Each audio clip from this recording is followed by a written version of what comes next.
हमारे hit machine Khesari Lal Yadav ji, क्योंकि वो आदमी ने कभी किसी का बुरा नहीं सोचा और कभी किसी का बुरा नहीं किया है।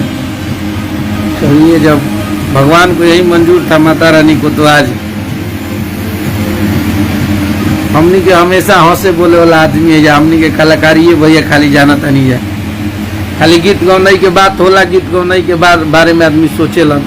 ज़्यादा दिमाग भगवान दिल ही निकन कि केहू से राजनीति करो, केहू से हमनी का अपने में खुश रही ले जा, अपने में गीत गौनाई कह के मस्त रही ले जा। खाली हाँ, गाने को मेहनत करते हैं, गाने को बजवाते हैं, रील ज़्यादा बनाएंगे, लाइव आएंगे, अपने गाने को प्रमोशन करते हैं। इवन कि जितने भी भोजपुरी के लोग हैं सब लोग करेला, तो हम मनियों को करता नहीं जाए। जो गाना आइल बा, आज 3 गो गाना के 4 गो गाना के स्ट्राइक दे के बंद कर दिहल गई है। एगो सोचल समझल साजिश बा, एकरा में बहुत लोग इन्वॉल्व भी बाड़े।